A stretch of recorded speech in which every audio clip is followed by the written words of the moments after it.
ಮಹಾದೇವಿ ಅಮ್ಮ ಶ್ರೀಚಕ್ರವಾಸಿನಿ. ಆ ಜಾಜಿನ ಅವಳು ಹೊಟ್ಟೆಲಿರೋ ಶ್ರೀಚಕ್ರನ ನಾಶ ಮಾಡ್ಬೋದು. ಹಾಗಿದ್ರೆ ನೀನ್ ಮಾಡ್ತಾ ಇರೋ ವಾಮಾಚಾರ ಪ್ರಯೋಗದ ಹೆಸರೇನು? ಉಕೃತಿ ಭ್ರಂಶ ಪ್ರಯೋಗ.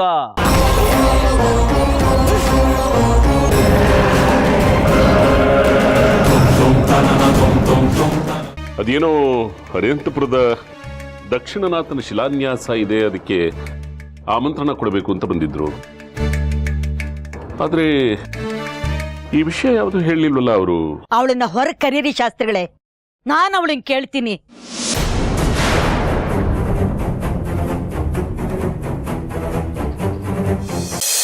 ದೇವಿಕಾ, ನಮ್ಮ ಮನೆಯಲ್ಲಿ ಏನೇನ್ ನಡೀತು ಅಂತ ಹೇಳಮ್ಮ. ನಮ್ಮ ಮನೆಗೆ ಚಂದ್ರಧರ ಬಂದೇ ಇಲ್ಲ ಅಂತ ಸುಳ್ಳು ಹೇಳ್ತಾ ಇದ್ದಾರೆ. ಹೇಳು. ನಮ್ಮ ಚಂದ್ರ ಈ ಶೇಖರಿ ಮನೆಗೆ ಬಂದಿದ್ನ? ನೀವಿಬ್ರು ಪ್ರಸ್ತುತ ಕೋಣೆಯಲ್ಲಿದ್ರ? ಏನ್ ಮಾತಾಡ್ತಾ ಇದ್ದೀರಾ ನೀವೆಲ್ಲ? ಚಂದ್ರಧರ ನಿಮ್ಮನೆಗೆ ಬಂದಿದ್ನ?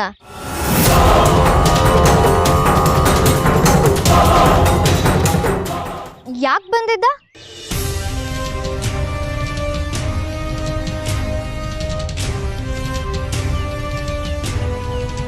ನಾನ್ ಯಾವ ಸತ್ಯ ಹೇಳ್ಬೇಕು?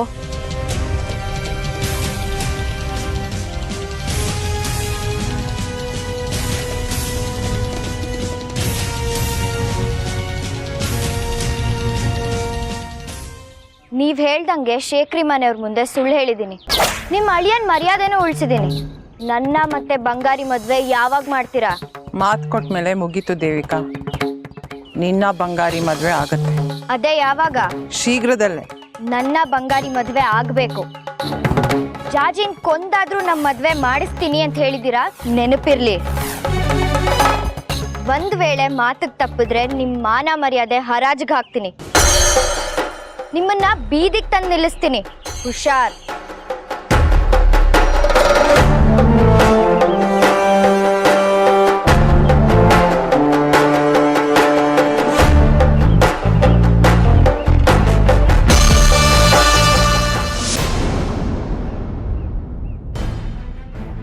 ಎಂಥ ಕೆಲಸ ಮಾಡ್ಕೊಂಬಿಟ್ಟೆ ದೇವಿಕಾ ನೀನು. ಬುದ್ಧಿ ಬೇಡವಾ ನಿನಗೆ? ನಾವು ಬಂದಿರೋದೇಕೆ, ನೀನು ಮಾಡಿರೋದೇನು? ಏನಂತ ಉತ್ತರ ಹೇಳಿ ನಿಮ್ಮ ಅಪ್ಪನಿಗೆ ನಾನಂತೂ ಸುಮ್ಮನೆ ಬಿಡಲ್ಲ ಇವ್ರನ್ನ. ಮದುವೆಗೆ ಮಾತು ಕೊಟ್ಟು ಮಾತು ಮೀರಿದ್ರೆ ಇಡೀ ಹರಿಯಂತಪುರನೇ ಕರ್ಕೊಂಬಂದು ಇಲ್ಲಿಗೆ ದೊಂಬಿ ಎಬ್ಬಿಸ್ಬಿಡ್ತೀನಿ. ಅಂದ್ರೇನು? ಆ ಚಂದ್ರಧರನ್ನ ನಾನಿವಾಗ ಮದ್ವೆ ಆಗ್ಬೇಕಾ? ಇದೇನ್ ದೇವಿಕಾ ಹಿಂಗ್ ಮಾತಾಡ್ತೀಯಾ? ಅದಕ್ಕೆ ತಾನೇ ಇಷ್ಟೊಂದು ಬಡ್ದಾಡಿ 500 ಹತ್ರ ನಾನು ಮದ್ವೆಗೆ ಒಪ್ಸಿದ್ದು. ನೀವೇನೋ ಒಪ್ಪಿಸ್ಬಿಟ್ರಿ, ಆದ್ರೆ ಅವನ್ನ ಮದ್ವೆ ಆಗ್ಬೇಕೋ ಇಲ್ವೋ ಅಂತ ನಿರ್ಧಾರ ಮಾಡ್ಬೇಕಾಗಿರೋದು ನಾನು, ನೀವಲ್ಲ. ಅಂದ್ರೆ ಏನ್ ಮಾಡ್ಬೇಕು ಅಂತ ಇದ್ಯಾ? ನನಗೆ ಚಂದ್ರಧರನ್ ಮದ್ವೆ ಆಗಕ್ ಇಷ್ಟ ಇಲ್ಲ. ಇಷ್ಟ ಇಲ್ಲ ಅಂದ್ರೆ ಏನು? ನೀನು ಈ ಮದ್ವೆ ಮಾಡ್ಕೊಬೇಕು. ನಾನ್ ಪ್ರೀತಿಸಿದ್ದು ಬಂಗಾರಿನ. ಮದ್ವೆ ಅಂತ ಆದ್ರೆ ಅವನ್ನೇ. ಆದ್ರೆ ಅದಂಗಾಗಲ್ಲ ದೇವಿಕಾ. ಬಂಗಾರಿಗೆ ಮದ್ವೆ ಆಗೈತೆ, ನೀನ್ ಸೇರಿರೋದು ಚಂದ್ರಧರನ್ ಜೊತೆ. ನನಗೆ ಈ ಮನೆಯವರು ಮೋಸ ಮಾಡಿದ್ದಾರೆ. ನಾನು ಅವ್ರ ವಿರುದ್ಧ ಸೇಡ್ ತೀರಿಸ್ಕೋತೀನಿ. ಆಮೇಲೆ ನಿನ್ ಮುಂದಿನ ಬದುಕೇನು? ಬಂಗಾರಿ ನಿನ್ನ ಒಪ್ಕೊಂತಾನ? ಈ ಸಮಾಜ ನಿನ್ನ ಒಪ್ಕೊಂತೈತಾ? ಆ ದಕ್ಷಿಣನಾಥ ನಿನ್ನ ಒಪ್ಕೊಂತಾನ? ಆ ದಕ್ಷಿಣನಾಥನೇ ತೋರಿಸಿರೋ ವರ ಅಂತ ಚಂದ್ರಧರನ್ ಮದುವೆ ಮಾಡ್ಕೋ. ನಿನ್ನ ಯೋಗ್ಯತೆಗೆ ತಕ್ಕಾದವನು ಬಂಗಾರಿ ಅಲ್ಲ, ಚಂದ್ರಧರನೇ ಸರಿಯಾದವನು. ನೀವೇನ್ ಹೇಳಿದ್ರು ಅಷ್ಟೇ, ನಾನ ಚಂದ್ರಧರನ ಮದ್ವೆ ಆಗಲ್ಲ. ದೇಹಕ್ಕಿಂತ ಮನಸ್ಸು ಮುಖ್ಯ. ನನ್ನ ಮನ್ಸಲ್ಲಿರೋದು ಬಂಗಾರಿ.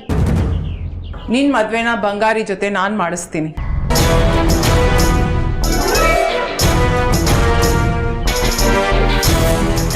ನಾನು ಹೇಳ್ದಾಗ ಕೇಳ್ತೀಯಾ? ಶಾಸ್ತ್ರಿಗಳನ್ನ ನಂಬಿ ನಾನು ಮೋಸ ಹೋಗಿದ್ದಾಯ್ತು. ಇನ್ ನಿಮ್ ಮಾತು ಕೇಳಕ್ ನಾನು ತಯಾರಿಲ್ಲ. ಏನು ಮಾತಾಡ್ತಾ ಇದ್ದೀರಾ ನೀವು? ಇವಳು ಈ ಮನೆ ಸೊಸೆ ಆಗ್ಬೇಕಾಗಿರೋಳು, ಅದೆಂಗ ಬಂಗಾರಿ ಜೊತೆ ಮದುವೆ ಮಾಡಿಸ್ತೀರಾ? ದೇವಿಕಾ, ನೀ ನನ್ನ ಮಾತು ಕೇಳೋದಾದ್ರೆ ಜಾಜಿನ ಕೊಂದಾದ್ರೂ ನಿನ್ನ ಮದುವೆ ಬಂಗಾರಿ ಜೊತೆ ಮಾಡಿಸ್ತೀನಿ.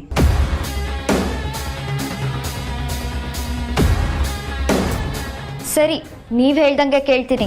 ಆದ್ರೆ ನನ್ನ ಮದುವೆ ಬಂಗಾರಿ ಜೊತೆನೇ ಆಗ್ಬೇಕು. ಶೇಖರಿ ಮತ್ತೆ ಮನೆಯವರು ನಮ್ಮ ಮನೆಗೆ ಗಲಾಟೆ ಮಾಡೋಕ್ಕೆ ಬರ್ತಾ ಇದ್ದಾರೆ ಅಂತ ಸುದ್ದಿ ಇದೆ. ನೀನು ಅವ್ರ ಎದುರಿಗೆ ಒಂದು ಸುಳ್ಳು ಹೇಳಬೇಕು. ಚಂದ್ರಾಧರ ಮನೆಗೆ ಬಂದೇ ಇಲ್ಲ ಅಂತ ಸುಳ್ಳು ಹೇಳಬೇಕು. ಹಾಗೆ ಹೇಳಿದ್ರೆ ಮಾತ್ರ ಚಂದ್ರನ್ ಮರ್ಯಾದೆ ಉಳಿಯತ್ತೆ. ಇದಕ್ಕೆ ನಾನು ಒಪ್ಪಲ್ಲ.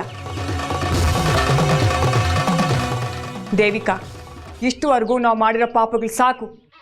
ಇನ್ನು ಮುಂದಕ್ಕಾದ್ರೂ ನಾವು ಮನುಷ್ಯರಾಗಿ ಬದುಕೋಣ. ನನಗೆ ಲಾಭ ಆಗೋದಾದ್ರೆ ಯಾವ ಪಾಪದ ಬಗ್ಗೆನೂ ನಾನು ಯೋಚನೆ ಮಾಡಲ್ಲ. ನನಗೆ ಬೇಕಾಗಿರೋದು ಬಂಗಾರಿನೇ ಹೊರತು ಚಂದ್ರಾಧರ ಅಲ್ಲ. ಬಂಗಾರಿಗೋಸ್ಕರ ನಾನು ಏನು ಬೇಕಾದರೂ ಮಾಡ್ತೀನಿ. ನೋಡಿ ಕನಕಾಂಬ್ರಿ ಅವರೇ, ನಿಮ್ಮ ಹುಡುಗಿ ಪಟ್ಟು ಹಿಡ್ದಿದ್ದಾಳೆ ಅಂದರೆ ಅವಳು ಅಂದ್ಕೊಂಡಿದ್ದನ್ನು ಸಾಧಿಸ್ತಾಳೆ. ನಾಳೆ ದೇವಿಕಾ ಬಂಗಾರಿ ಹೆಂಡತಿ ಆಗೋಳು. ಚಂದ್ರಾಧರನ್ ಜೊತೆ ಪ್ರಸ್ತಾವ ಮಾಡಿಕೊಂಡು ಬಂಗಾರಿನ ಮದುವೆ ಆದ್ಲು ಅಂತ ಊರು ತುಂಬ ಮರ್ಯಾದೆ ಕಳ್ಕೊಳ್ಳೋದು ಒಳ್ಳೇದಾ, ಅಥವಾ ಈ ವಿಷಯನ ಇಲ್ಲೇ ಮುಚ್ಚಾಕಿ ಬಂಗಾರಿ ಹೆಂಡತಿ ಆಗೋದು ಒಳ್ಳೇದಾ? ಸರಿ, ನಾನಿದಕ್ಕೆ ಒಪ್ಕೊಂಡಿದ್ದೀನಿ. ಆದರೆ ಬಂಗಾರಿ ನನ್ನೋನಾಗಬೇಕು. ಆಗ್ತಾನೆ ದೇವಿಕಾ, ಆಗೋ ಥರ ನಾನು ಮಾಡ್ತೀನಿ. ಏನು ಕನಕಾಂಬ್ರಿ ಅವರೇ, ನಿಮಗೆ ಒಪ್ಕೆ ತಾನೆ? ಅವ್ರ ವಿಷಯ ಬಿಡಿ,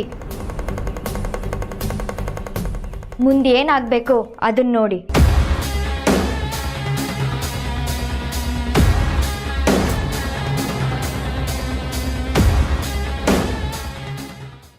ಇನ್ನೇನು ಶೇಖರಿ, ಅವಳೇ ಹೇಳಿದ್ಲಲ್ಲ ನಿಮ್ಮನೆಗೆ ಚಂದ್ರ ಬಂದಿಲ್ಲ ಅಂತ.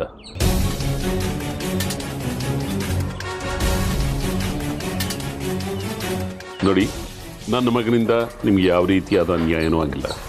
ನೀವಿನ್ನು ಶಾಸ್ತ್ರಿಗಳೇ, ಈ ದೇವಿಕಾ ಸುಳ್ಳು ಹೇಳ್ತಿದ್ದಾಳೆ. ಏನಾಗಿದೆ ರಾಜಲಕ್ಷ್ಮಿ ಅವರೇ ನಿಮ್ಗೆ?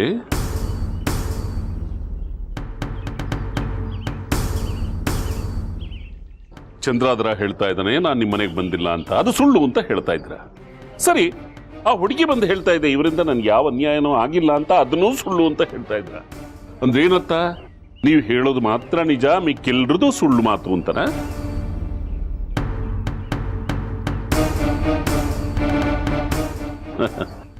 ನೋಡಿ ರಾಜಲಕ್ಷ್ಮಿ ಅವರೇ, ನೀವು ಹೇಳಿದ ಮಾತು ಸತ್ಯವಾಗಿದ್ದರೆ ಖಂಡಿತ ನಾನು ನಿಮ್ಮ ಪರವಾಗಿರ್ತಿದ್ದೆ. ಇಲ್ಲಿ ಹಾಗಾಗ್ಲಿಲ್ವಲ್ಲ. ನೀವು ಈ ಹುಡುಗಿಗೆ ಅನ್ಯಾಯ ಆಗಿದೆ ಅಂತ ಹೇಳಿದ್ರಲ್ಲ, ಆ ಹುಡುಗಿನೇ ಬಂದು ಹೇಳ್ತಾ ಇದೆ ನನಗೆ ಅನ್ಯಾಯ ಆಗಿಲ್ಲ ಅಂತ. ಇದಕ್ಕಿಂತ ಇನ್ನೇನು ಬೇಕು ಹೇಳಿ? ಇಲ್ಲ, ಎಲ್ಲ ಸೇರಿ ನಾಟಕ ಆಡ್ತಾ ಇದ್ದೀರಾ, ಮೋಸ ಮಾಡ್ತಾ ಇದ್ದೀರಾ. ಇದೇನ್ ಶೇಖರಿ, ನೀನು ಹೀಗೆ ಮಾತಾಡ್ತಾ ಇದೆಯಲ್ಲ, ಇದರಲ್ಲಿ ಮೋಸದ ಮಾತೇನು ಉಂಟು? ಇಬ್ಬರನ್ನು ನಿಮ್ಮ ಮುಂದೆನೇ ವಿಚಾರಿಸಲಿಲ್ವಾ? ಆ ಹುಡುಗಿನೇ ಹೇಳ್ತಾ ಇದ್ದೆ ನನಗೇನು ಅನ್ಯಾಯ ಆಗಿಲ್ಲ ಅಂತ. ಅಂದ ಮೇಲೆ ನಿಮ್ಮ ಮಾತು ಕೇಳೋದಕ್ಕಾಗುತ್ತಾ? ಯಜಮಾನ್ರೆ, ನಾನು ಇಷ್ಟು ವರ್ಷದಿಂದ ನಿಮ್ಮ ಹತ್ರ ಕೆಲಸ ಮಾಡ್ಕೊಂಡು ಬಂದಿದ್ದೀನಿ. ನನ್ನ ಮಾತನ್ನು ನಂಬಲ್ವಾ ನೀವು? ನೋಡ್ ಶೇಖರಿ, ಪುರಾವೆ ಇಲ್ಲದೆ ನಾನು ಯಾವುದನ್ನು ಯಾರನ್ನೂ ನಂಬೋದಿಲ್ಲ. ನನ್ನ ಮಗಳಿಗೆ ಕೆಟ್ಟ ಹೆಸರು ಬರಲಿ ಅಂತ ನೀವೆಲ್ಲ ಸೇರಿ ಹೀಗೆ ಮಾಡ್ತಾ ಇದ್ದೀರಾ. ಬಿಡಲ್ಲ, ನಾನು ಯಾರನ್ನೂ ಬಿಡಲ್ಲ. ನಾನು ಏನು ಅಂತ ತೋರಿಸ್ತೀನಿ. ಜಾಜಿ ಬಾಮ್ಮ, ಅಮ್ಮ ನಡಿ ಅಮ್ಮ.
ಜಾಜಿ ಅಲ್ಪಾಯುಷಿ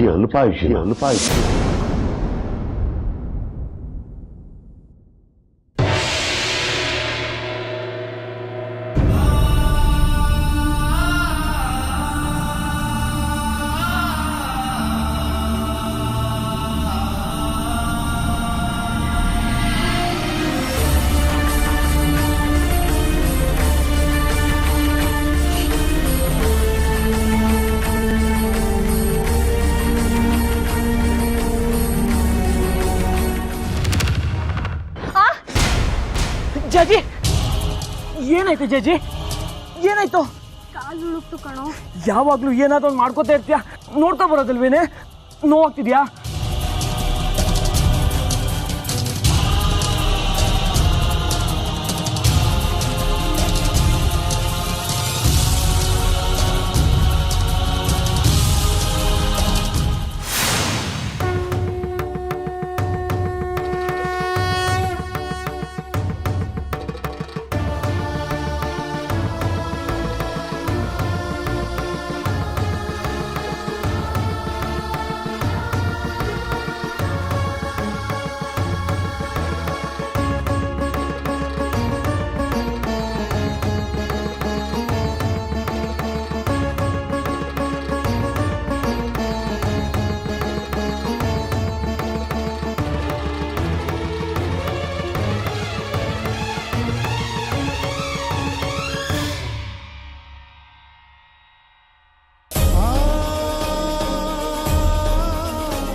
ಯಾಕೆ ದೇಶಕ್ರೆ ಇಷ್ಟು ಅವಸರದಿಂದ ಬರ್ತಿದ್ದೀರಾ? ಏನಾಯ್ತು? ಯಾಕಿಷ್ಟು ಆತಂಕ? ಅಮ್ಮ ಶ್ರೀಮತಿ, ಇವತ್ತು ಈ ಚಕ್ರಾಪುರಿ ಚರಿತ್ರೆ ಅನ್ನೋ ಗ್ರಂಥ ಓದ್ತಾ ಇದ್ದೆ. ಅದರಲ್ಲಿ ಜಾಜಿ ಅಲ್ಪಾಯುಷಿ ಅಂತ ಬರೆದಿದೆ. ಇನ್ನು ಜಾಜಿಗೆಲ್ಲಿ ಏನಾಗುತ್ತೋ ಅನ್ನೋ ಆತಂಕದಿಂದ ನನ್ನ ಎದೆ ಒಂದೇ ಸಮನೆ ಬಡ್ಕೋತಾ ಇತ್ತು. ಅದಕ್ಕೋಸ್ಕರ ನನ್ನ ಕಾಣಕ್ಕೆ ಬಂದೆ ತಾಯಿ. ಜಾಜಿ ಒಳಗಿನ ಆತ್ಮದ ಅವಧಿ ಮುಗಿದ್ಮೇಲೆ ಹೋಗ್ಲೇಬೇಕಲ್ವಾ ದೇಶಿಕರೇ?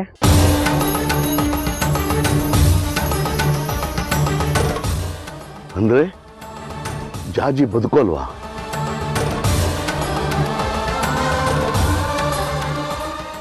ಅದಕ್ಕುತ್ತರ ನಿಂಬಳಿನೇ ಇದೆ ದೇಶಿಕರೇ.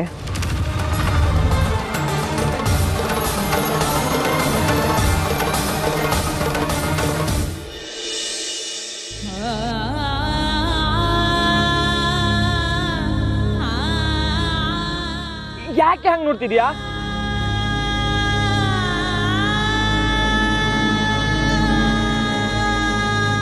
ನನಗೆ ಸ್ವಲ್ಪ ನೋವಾದರೂ ನೀನು ತಡ್ಕೊಳಲ್ಲ ಅಲ್ವಾ ಬಂಗಾರಿ? ಹೇಗೆ ತಡ್ಕೊಳಕ್ಕಾಗತ್ತೆ? ನನ್ನ ಜೀವನೇ ನೀನು ಕಣೆ. ಈ ಪ್ರಪಂಚದಲ್ಲಿ ನನಗೆ ಅಂತಾರೋಳು ನೀ ಒಬ್ಬಳೇ ಅಲ್ವೇನೋ ಜಾಜಿ? ನನಗಾದ್ರೂ ಅಷ್ಟೇ ಅಲ್ವೇನೋ. ನೀನು ನನ್ನ ಉಸಿರು ಕಣೋ.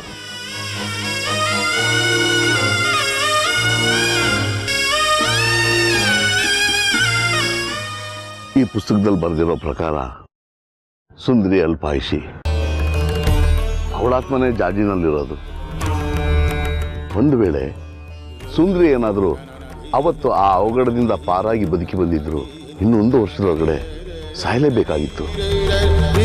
ಈಗ ಅದೇ ಸುಂದರಿ ಆತ್ಮ ಜಾಜಿ ಒಳಗಡೆ ಇರೋದು. ಈಗ ಆ ಸುಂದರಿ ಆತ್ಮದ ಅವಧಿನೂ ಮುಗಿತಾ ಬಂತು.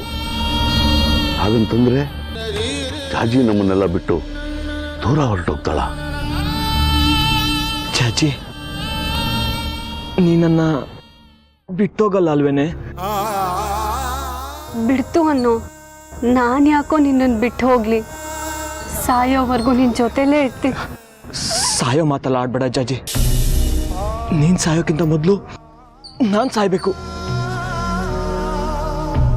ನೀನಿಲ್ಲದ ಪ್ರಪಂಚ ನನಗೆ ಬದುಕೋಕ್ಕೆ ಬರಲ್ವೇ? ನೀನಿರೋದಕ್ಕೆ ನನಗೆ ಧೈರ್ಯ. ಮೊದಲೆಲ್ಲ ನನ್ನ ಪೆದ್ದ ಪೆದ್ದ ಅಂತಿದ್ರು.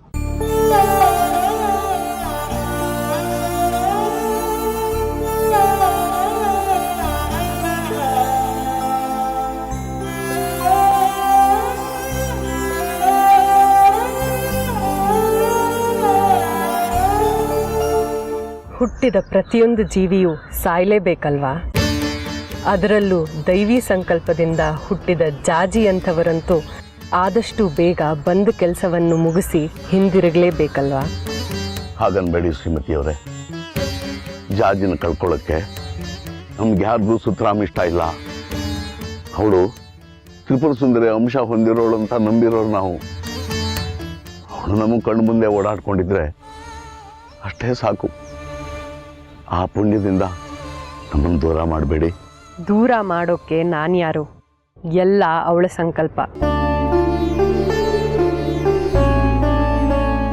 ಅಷ್ಟಕ್ಕೂ ಹುಟ್ಟೋದು ಬದುಕೋದು ಮುಖ್ಯ ಅಲ್ಲ. ಬದುಕಿದಷ್ಟು ದಿನ ಮಾಡೋ ಪುಣ್ಯ ಕಾರ್ಯಗಳು ಮುಖ್ಯ. ಅಲ್ಪಾಯುಷಿಯಾದ ಚಿಟ್ಟೆ ಹೂವಿನ ಮೇಲೆ ಕೂತು ಪರಾಗಸ್ಪರ್ಶ ಕ್ರಿಯೆ ನಡೆಸುತ್ತೆ. ಅದು ಸಾಯೋದ್ರೊಳಗೆ ತನ್ನ ಜೀವನಾನ ಸಾರ್ಥಕ ಪಡಿಸ್ಕೊಳ್ಳುತ್ತೆ. ಜಾಜಿನೂ ಹಾಗೆ. ಅವಳ ಜೀವಿತಾವಧಿ ಕಡಿಮೆ ಇದ್ರೂ ಅವಳು ಮಾಡೋ ಒಂದು ಕೆಲಸದಿಂದ ಪ್ರಪಂಚ ಅವಳನ್ನ ಕೊನೆಯವರೆಗೂ ನೆನಪಿಸ್ಕೊಳ್ಳೋ ಹಾಗೆ ಮಾಡುತ್ತೆ. ಧೈರ್ಯವಾಗಿರಿ. ಹುಟ್ಟು ಸಾವುಗಳು ಮನುಷ್ಯನ ಕೈಲಿರಲ್ಲ. ಅದು ಪ್ರಕೃತಿಯ ನಿಯಮ. ತಲೆ ಬಾಗ್ಲೇಬೇಕು.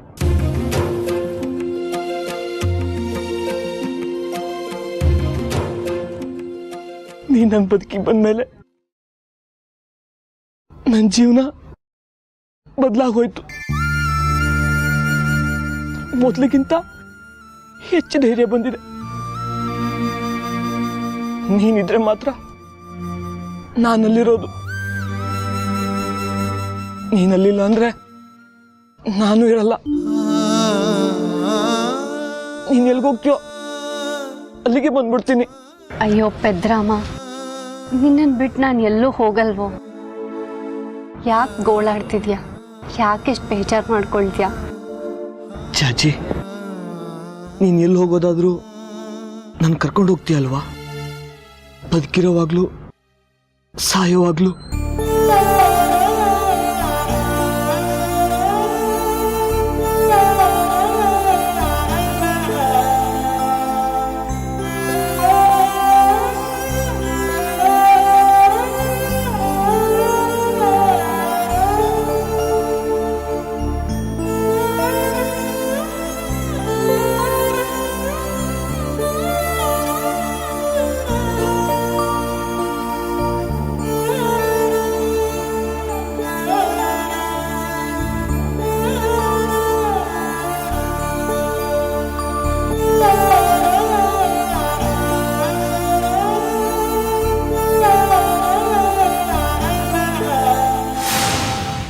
ಏನಕ್ಕೇನ ಪ್ರಕಾರೇಣ ಈ ಕೆಲಸ ಮಾಡಿಯೇ ತೀರ್ತೀನಿ.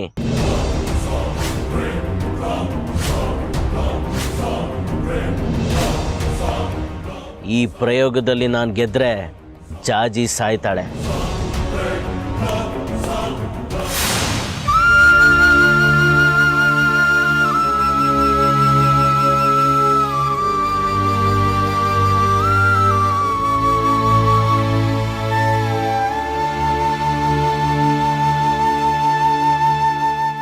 ಒಂದು ವೇಳೆ ನಾನು ಸೋತ್ರೆ ನನ್ನ ತಲೆ ಹೋಗುತ್ತೆ.